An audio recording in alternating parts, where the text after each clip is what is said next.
Du procès du 13 novembre 2015. Et comme tous les matins, nous sommes en direct et en studio avec notre chroniqueur journaliste de la rédaction, Michel Zerbi. Bonjour. Bonjour Ilana. Alors Michel, alors que les témoignages se succèdent au palais de justice, vous les suivez évidemment, ces audiences, se pose la question de tout raconter ou pas. Justement, faut-il tout raconter même l'indicible? On pourrait se poser cette question ce matin, car le sang a continué à couler à flot dans les récits des survivants hier au palais. Les témoignages qui soulèvent le cœur, mais ils frappent quand même, on le disait hier, par leur intelligence, leur dignité, leur sensibilité. Que faut-il dire finalement de cette violence? Que faut-il cacher? Comment trier dans cet océan de souffrance les récits les plus parlants? S'interrogent d'ailleurs avec nous les journalistes qui suivent et couvrent ce procès. Mais ces témoins nous disent de plus en plus précisément à quel point ce fut une scène de guerre entre Bastille et République, comme le dit une rescapée. Et redisons le nombre des parties civiles constituées d'ailleurs au procès du 13 novembre. 1800 à l'ouverture des débats et on en compte à présent près de 2300. Ils seront peut-être 2700 lorsque le verdict sera rendu. Alors oui, ces témoignages hallucinants font peser dans ce procès fleuve de sang, l'émotion est partout, les descriptions des blessures soulèvent le cœur, on le disait. Les terroristes islamistes, faut-il le rappeler, n'épargnent pas, Ilana, les femmes dans cette guerre lâche qu'ils ont livrée dans la salle de spectacle, devenue un piège de mort. Et justement, donc les témoins se succèdent à la barre, Michel. Notamment, vous avez noté ces témoignages de Thibaut et Anne-Laure, un couple d'environ une trentaine d'années. Ils s'en sortent ensemble. À la première détonation, Thibaut attrape son épouse et se couche sur elle, lui aussi comme tous les témoins. Il est sûr de ne pas s'en tirer. J'accepte la mort parce que je n'ai pas enfant, dit-il.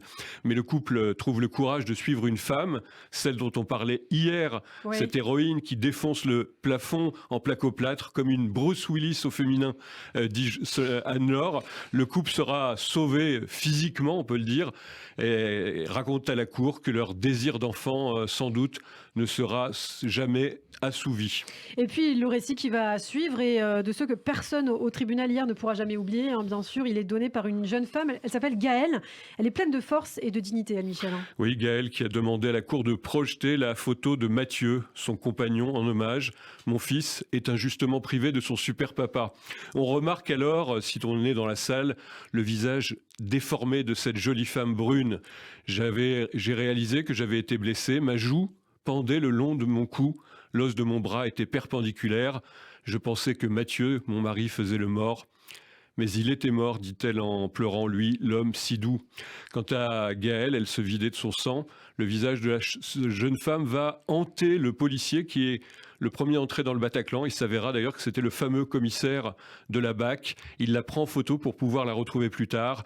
J'étais un patchwork rapiécé de toutes parts, dit-elle. 40 interventions pour sa face fracassée par la Kalachnikov. C'est une victime de guerre, une vraie gueule cassée.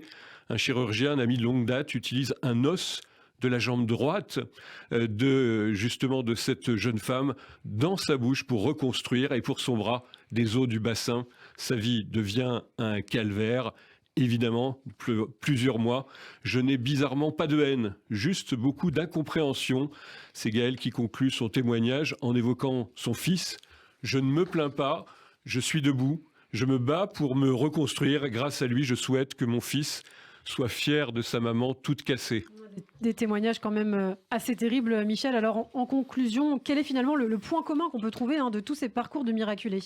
Alors toujours ce sentiment de culpabilité d'avoir survécu à cette tuerie. Pourquoi, moi, s'interroge justement tous les témoins dans cette tuerie qui a fait 90 morts, la difficulté de survivre aussi tout simplement avec ces interventions réparatrices régulières. On disait 40 interventions pour la jeune femme, des amis qu'on n'a plus envie de voir, des amours qui se brisent, on en a raconté beaucoup, et bien sûr la peur qui à tous les instants dans la rue, dans le bus, le métro, qu'on sent dans ces témoignages bouleversants, mais toujours debout. Merci beaucoup Michel Zerbi, chronique du procès du 13 novembre 2015. On vous retrouvera lundi matin sur Radio J.